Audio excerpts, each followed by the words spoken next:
qui a présenté une conférence sur l'art taïno et l'Haïti des Indiens de Madame Odette Wafambon. Et Stéphane. Merci.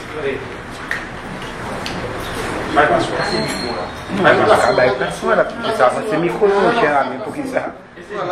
D'accord. Je dis. Est-ce que derrière on entend bien? Oui, nous pensons que ok. On va parler devant 200, 300 personnes, c'est pas. Si vous décampez, non, c'est pas la peine. Très à l'aise. Je dis au TEP à tout le monde. Je dis au TEP, aux membres de la Fondation Odette Wafambon. Je dis au TEP, aux associations partenaires. Je dis au TEP, aux employés du Bureau national d'ethnologie. Je dis au TEP, au grand public qui a fait ce déplacement. Je dis au TEP, à la presse, parlée, écrite et télévisée. Je dis au TEP, aux étudiants de la faculté d'ethnologie. Je dis au TEP, aux étudiants de l'INOTS. Je dis au TEP, aux étudiants de la NDC. Et finalement, je dis au TEP, aux membres de la Fondation Dr Daniel Mathurin et aux membres de la Fondation Félicité. Je tiens à présenter mes salutations les plus spéciales à la grande dame plus que centenaire, en l'occurrence Madame Odette Wafambon, n'est-ce pas, qui, pour reprendre les mots de monsieur de tout à l'heure, a été déclaré patrimoine vivant. Et je tiens à saluer ma mère spirituelle, en l'occurrence Madame Ginette Péronin-Mathurin, qui est présidente de la Fondation Dr Daniel Mathurin et qui est avec nous. Je tiens aussi à remercier pour l'invitation M. Assidi Vélizer, qui m'a contacté via WhatsApp du Bureau national d'ethnologie pour me demander de faire cette présentation. Alors, une petite contextualisation avant que je rentre dans le vif du sujet. En 2003, Mme Odette Wafambon, comme elle a une mémoire éléphantesque, s'en souvient peut-être, en 2003, j'étais en retour. J'ai appelé Mme Odette Wafambon pour lui dire que j'avais besoin d'avoir une discussion avec elle concernant la période amérindienne. Et je me suis rendu chez elle. Elle habitait à ce moment, d'Elma 60. Elle a eu la bonté de me faire cadeau ce livre que je n'avais pas, qui avait à l'époque disparu de la librairie qu'on appelle l'Haïti des Indiens. En fait, le livre présentait un défaut de fabrication. Il lui manquait un chapitre que j'ai complété. Et c'est à partir de ce livre que j'ai été lire différents ouvrages qui m'a guidé vers la lecture de différents ouvrages, parmi lesquels Langue et littérature des aborigènes d'Haïti de Jean Fouchard, Histoire des classiques d'Haïti du baron Émile No, L'outillage littéraire des Cibonais de Jacques Oumain, une publication du Bureau national d'ethnologie, Haïti préhistorique de Michel Aubourg. Le texte a été publié par William Hodges, de conjonction sur l'art rupestre précolombien, ainsi de suite. Donc, Mme Odette Wafambon fait partie du groupe de personnes qui m'ont guidé dans cette période. J'additionne à cela l'influence du savant haïtien de regrettée mémoire, le docteur Daniel Mathurin, ce qui m'a amené à arriver en maîtrise en anthropologie, à faire mon mémoire sur un héritage et une tradition des taïnos qui est conservée dans le sud du pays, en l'occurrence les abricots. Quand j'ai lu le livre de Fridolin Saint-Louis, Vaudou, reflet d'une société bloquée, qui a été publié chez l'édition Lamartin en 2000, à la page 18 et 19, il parle d'une habitation, en fait d'une communauté, qu'il parlait d'une communauté, mais quand je me suis rendu là-bas, j'ai vu que c'était une habitation qui s'appelle Lambogé, qui jusqu'en 2000, les individus qui habitent à Lambogé conservent des traits amérindiens.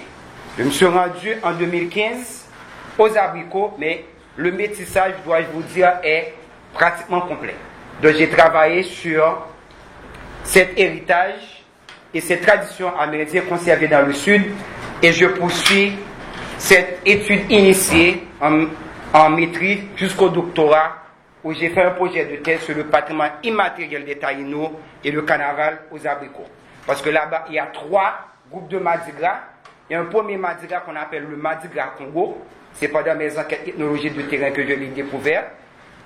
Un deuxième Mardi Gras qu'on appelle le Mardi Gras Toualabou. Et un dernier Mardi Gras qu'on appelle le Mardi Gras indien.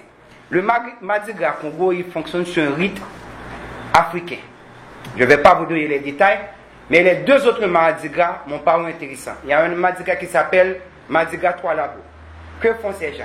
Ils levent le lundi gras, ils baignent avec un labou noir qui symbolisait esclaves africains. Ils font tout ville là, il y a le bain calme, ils recouvrent le corps avec un labou blanche qui symbolisait colon blanc européen.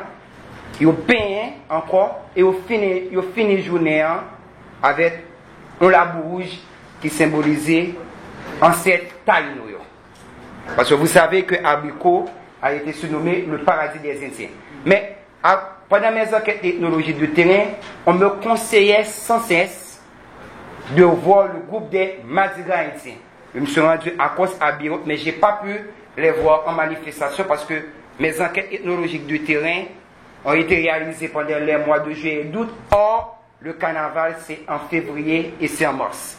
Donc, j'ai le projet en thèse d'investiguer ce carnaval parce qu'il crée leurs liens sociaux, leurs liens identitaires à partir de cet événement festif par l'héritage amérindien. Et tout ça, je dois me faire chandelle, non seulement au docteur Daniel Mathurin de regretter mémoire, à Madame Mathurin et particulièrement à Madame Odette Roy-Fonboin. Bien. On m'a demandé aujourd'hui de parler de l'art taïno et de l'haïtien de Mme Odette Roy-Fonboin. Dois-je vous dire qu'en fait, sur le téléphone, j'ai des problèmes visuels, je lis très mal. J'ai cru que c'était Madame, l'intervenante, et moi, le modérateur. Alors, c'est une anecdote. Mais comme je suis un très bon soldat va marcher sans amis, j'ai de la documentation sur l'armée que je peux utiliser. Et puis, avec tout ce que je fais comme exposé ici et là, parce que ce matin encore, j'ai une intervention sur le 5 décembre comme date soi-disant de la découverte à Radio Nationale, donc je suis aguerri, je suis prêt pour la situation. Alors, l'Haïti des Indiens, l'Antaïno, pardon? Oh, merci. L'Antaïno et l'Haïti des Indiens de Mme Odette Roy-Fonboin. Si nous faisons un aperçu historique de la formation du peuple haïtien, moi je refuse de parler de nation haïtienne. Je dis que la nation haïtienne est en devenir, elle n'est pas encore, nous sommes un peuple. Parce qu'une nation, c'est un ensemble d'individus qui sont liés dans l'espace et dans le temps par des liens identitaires très forts. Or, jusqu'à présent, nous sommes dans le fameux chérépite, moun en haut, moun en bas, moun rouge, moun noir, ville, campagne, créole, français, et religion chrétienne, religion vaudou. Donc, nous n'avons pas encore réalisé cette union culturelle qui nous permettrait de parler de nation haïtienne. Je refuse le terme pour parler de peuple haïtien.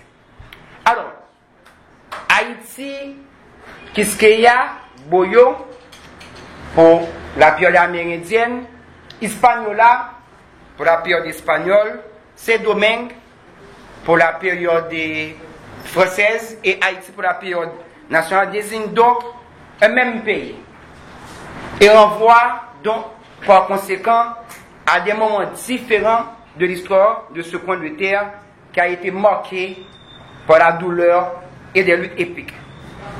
Donc ces différentes appellations que je viens d'énumérer renseignent sur les périodes indiennes, espagnoles, françaises et nationales. On m'a demandé de parler en 30 minutes, vous devinez que je ne pourrais pas m'étendre sur les autres périodes. D'ailleurs, l'objet spécifique de mon intervention, c'est la période indienne, qu'on peut appeler amérindienne, autochtone, indigène ou aborigène, et on peut avoir une discussion sur des différentes appellations.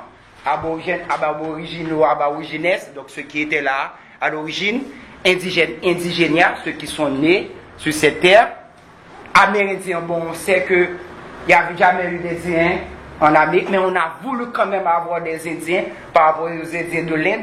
Donc tous ces thèmes sont entachés d'ethnocentrisme et on pourrait en discuter. Alors, pour parler de la période indienne, je fais vite.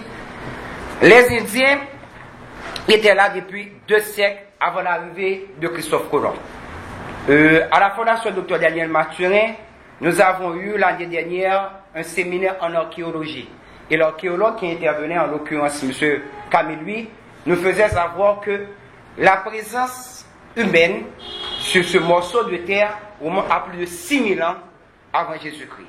D'ailleurs, si nous prenons le livre du Vie contre une foi de Toron, intitulé Les Phéniciens d'Haïti sur le continent américain, qui a été publié chez Jean-Charles Peters en 1889, nous savons que 3300 ans avant Jésus-Christ, il y avait déjà ici la présence phénicienne dans ce coin de terre. Et 2700 ans avant Jésus-Christ étaient venus les Carthaginois.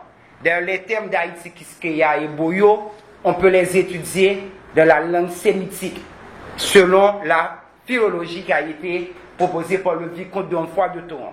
Parce que quand vous prenez le mot Haïti, A-Y-O-H-A-Y, parce que les Espagnols, ils ont mal interprété, ils ne parlaient pas le Macorix, qui est la langue des Taïnos, n'est-ce pas? Donc, ils ont assimilé Haïti à une terre haute, une terre montagneuse, mais ils ne sont pas allés dans le fond de la chose. C'est le vicomte de Honfroy de Toron dans les Phéniciens qui nous donne le secret. Donc Haïti, A-Y-O-H-A-Y veut dire terre ou île, et Iti-I-T-I, ou Iti-I-T-I, donc Haïti, A-Y-I-T-I, Haïti, A-Y-I-T-I-I, ou Haïti, H-A-Y-I-T-I, ou H-A-Y-I-T-I, veut dire terre ou île des femmes. Quand vous prenez le mot Kiskeya, on peut encore retrouver son étymologie sémitique. Quand vous prenez le mot Kiskeya, qui s'écrit K-I-S-K-E-Y-A, c'est de Kashkesh-Kiski, qui veut dire délice, et Ei, Eyo, Eya, qui veut dire de la vie. Donc plaisir de la vie. Et quand vous prenez le mot Boyo, Bobeo, Bobeo-H, veut dire serpent, et Yo-I-O, Job-I-O-V, G-O-V. Donc Boyo, Bojov veut dire serpent de Dieu ou Dieu serpent. Donc Haïti, Kiske à Boyo, si on recompose après, donc on fait la synthèse après l'analyse, veut dire terre ou île des femmes, où c'est qu'on les délices de la vie et du plaisir, et on pratique un culte officiel. C'est pourquoi quand on se rend dans les différents groupes, vous voyez toujours des symboles sinusoïdales qui représentent les serpents. Et tous les phéniciologues, parmi lesquels Jean Mazel qui a écrit avec les Phéniciens à la poursuite du soleil, sur les routes de l'or et de l'été, tous les phéniciologues font remarquer que sur les bateaux phéniciens, il n'y avait jamais de présence de femmes. Parce que les Phéniciens avaient l'habitude de cacher dans un coin de terre leurs femmes, qu'il s'agit des filles et de leurs enfants, quelque part où personne ne savait. Et ils avaient, même ce sont eux qui ont inventé le mythe tombé de Charib à Skena. Parce qu'on disait, si on échappe à Charib, qui est un monstre marin, on va tomber en Skena qui est un autre monstre. On ne pourra pas lui échapper. C'était une façon de protéger dans l'Antiquité, en fait, l'arrivée dans ce morceau, dans ce coin de terre qu'on appelle Haïti, Kiskeya-Boyo. Bref, il faut pas me laisser m'emporter comme ça, parce que je suis passionné de la période. Non, il faut que j'avance. Donc, alors, originaires ces États du Sud-Américain, ils avaient élu domicile dans différents contrées, parmi lesquelles la région actuelle de Port-de-Paix. On les appelait Sibonais et Veuves de Cueillette. Et on sait que, grâce aux travaux archéologiques de Jacques Oumain et de Michel Aubouge, que les Sibonais étaient un peuple troglodyte. C'est-à-dire qu'ils ont vécu dans les cavernes et les grottes et qu'ils n'ont pas subi le génocide. Parce que le temps on dit, mais on Sibonais est entré dans le grotte, pour si sauter Jérémie. On pas de jeûner. Ah ouais. Et les preuves archéologiques sont là. Et vous avez Evan Ross de Yale University qui a travaillé sur les Sibonais qu'on appelle différemment Guanahatabe, Guanatabes, Guanacaboubes, Zibones, Aounabe, Atabe. Wow. Plus tard, il fut rejoint par les Taïnos. Alors, on sait que ces Indiens, ça donnait à la pêche, l'agriculture et la chasse.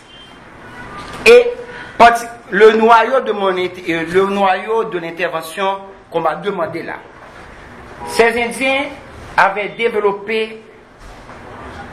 On a pu découvrir chez eux l'existence d'une industrie de l'or extraordinaire, n'est-ce pas?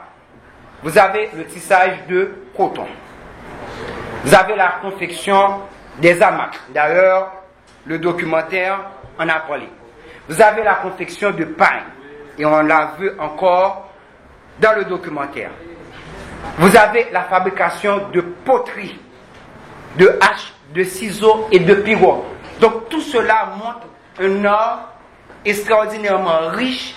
Et quand on est en train d'étudier soit la roche allée de l'Inde, soit la roche tempée près de Circacavajal, les pétroglyphes de Sainte-Suzanne, on retrouve des éléments d'écriture qu'on peut comparer à toutes les anciennes écritures qu'on retrouve sur la terre.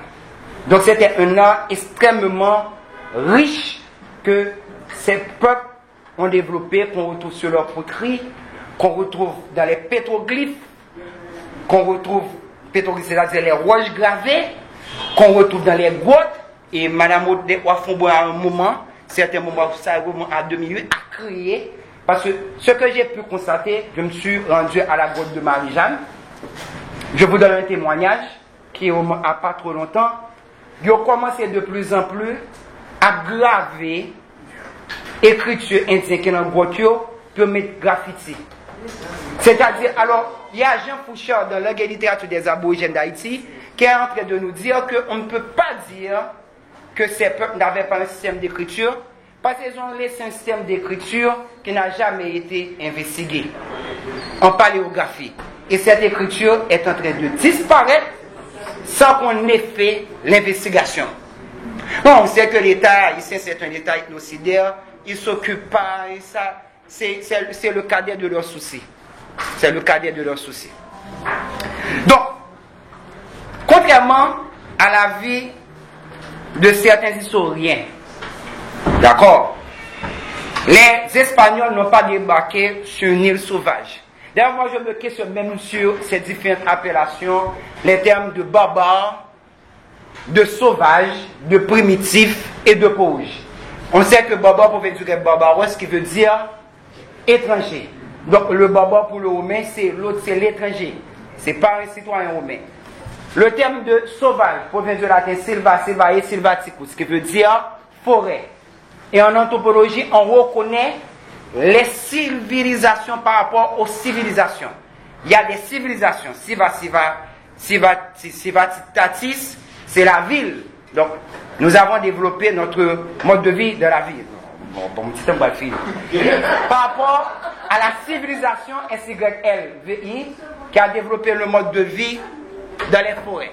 Alors, si Angie était là, qui a été victime, n'est-ce pas, de malfrats, on lui a cassé les eaux du bassin, il nous aurait parlé davantage de civilisation parce que lui, il appartient au peuple et nous, il a dit à donc, les aborigènes avaient organisé politiquement le territoire, comme vous le savez, en 5 Kasika au royaume. Et ces Kasika étaient au nombre de 5, le Maurien, le Maguana, le Zaragua, le Igwe et la Magua. Donc, chaque royaume avait à sa tête un cacique qui était le chef ou le porte-parole. Il y avait des sous-caciques ou des sous-chefs. Par exemple, quand vous prenez Kaonabo avait 2 sous-caciques. L'un qui s'appelle Oumaxtet et l'autre qui s'appelle Maroubanex. Et pour revenir au livre de Madame Odette Wafomboin parle même de 6e cacica. C'est le cacica des Sigway, qu'on appelle encore Sigwayos, et qui avait à sa tête Maroubanex qui obéissait à Kaonabo.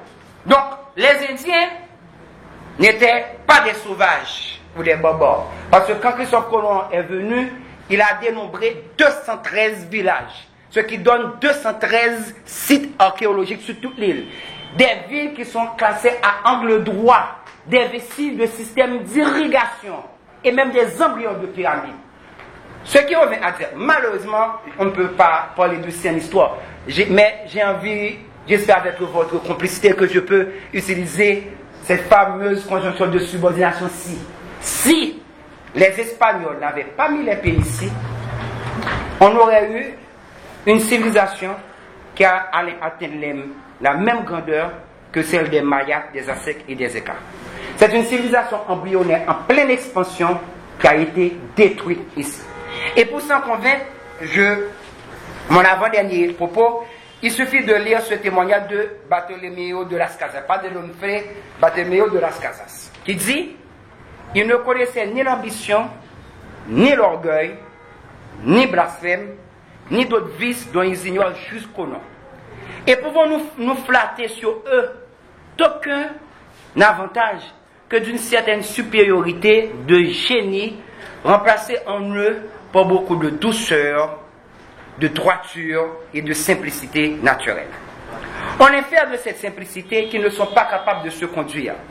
Mais comment ont-ils vécu si longtemps sur leur classique sans qu'on ait même remarqué parmi eux nulle trace de cette division parmi nous si ordinaires? Donc, il faut revenir au fameux livre de Mme Odette Wafomboin, L'Haïti des Indiens, qui a été publié en 1992 à l'occasion du 505e anniversaire, les 500 ans. Bon, ça m'échappe.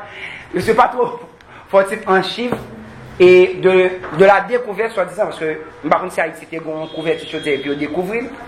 Bref, de la découverte de l'Amérique à la même époque que le professeur Christophe Philippe Scholl ait publié son fameux livre Christophe Colomb, les Indiens et leur survivance en Haïti. De quoi est composé ce livre? Je vais finir, j'espère que je n'ai pas fait trop souffrir. Donc, ce livre est accompagné de commentaires, n'est-ce pas, de codes et de gravures. Ces textes choisis par de nombreux historiens, et il permet au lecteur d'apprécier la richesse de la culture des Amérindiens et des Haïtiens indiens. De juger et de faire connaître avec les causes de l'aventure de colons, le génocide amérindien, le fait de l'esclavage et l'importance de nos héritages culturels. Donc, il semble que j'ai largement, parce que là, moi, j'ai 21 minutes seulement, mais quand même. J'ai largement dépassé le temps de l'intervention qui m'était dû. Bon, s'il y a des questions, on pourra en discuter davantage, mais je remets le microphone à l'MC. Est-ce que c'est vrai qu'il y a une grotte qu'on vient de découvrir au Pic Macaya? Ça, il faudrait demander c'est au Bureau national d'ethnologie. C'est un groupe avec un camion qui est fait au fond. Parce que hier, on m'a montré ça sur le téléphone, et ce sont des étrangers qu'on a montré, qui glissaient comme dans un toboggan, qui glissaient et se baignaient comme une piscine à l'intérieur du Pic Macaya. Alors je voulais savoir si vous étiez au courant. Mon monsieur. C'est plus un canyon qu'une grotte. Mais qu'on ne peut accéder que en descendant par un ouf. Autrement, je vais dire qu'il faut aller parler de Christophe Colomb qui a découvert, il n'avait rien découvert. L'histoire a prouvé qu'il y en a bien qui ont découvert, il est juste arrivé à ce moment-là, juste arrivé. C'est les Indiens qui avaient découvert, les Amérindiens qui avaient découvert. Moi, j'arrive sur ce propos pour vous dire que je suis totalement d'accord avec vous. C'est pourquoi que j'ai donné cette pointe-là. J'aime bien ce mot créole. Et est-ce que Haïti était gagné en couverture chaudière? Parce que il y a même, et on sait que avec Ivan Van Sertima, ils y étaient avant Christophe Colomb, qui avait déjà un échange entre les Indiens d'Haïti et des peuples africains. Bien sûr, parce que quand Christophe Colomb est venu, on l'a oublié dans le classique qu'il a reçu, une lance qui était composée d'un métal qu'on appelle guané. Or, le mot guané se retrouve dans plusieurs langues de l'Afrique occidentale. On le retrouve en Bambara, on le retrouve en Mandingo, on le retrouve en Kabunga, on le retrouve en Kokanka, en Vieilli. Et dans toutes ces langues, le mot veut dire or comme de Kauna. Comme le Kauna. De Kauna, Anakauna, Kaunabo, parce que Kaunabo, Kauna veut dire or et Bo veut dire homme. Donc Kaunabo veut dire l'homme doré. J'ai dit ce matin à la radio qu'on ne connaît pas le nom caraïbe de Kaunabo. On connaît son nom taïno. Anakauna, c'est Ana qui veut dire non, fleur et Kauna, oh, donc c'est la fleur dorée. C'est la fleur d'or. Donc, bon, c'est pour vous dire que on peut évacuer cette question de découverte. Moi, je parle de débarquement, de conquête, mais pas de découverte. Et bon, moi c'est Population tellement abondant. Dans le travail, on ne va pas besoin de résoudre. Ma petite interruption de la présentation là. Parce que il y a des membres de la presse qui n'ont pas arrêté trop longtemps. Et ils sont anxieux, ouais, l'artiste là dévoiler plus ça. Donc ça la peine pour dévoiler plus là pour la presse surtout. Et après ça, on a fait échange. D'accord? D'accord.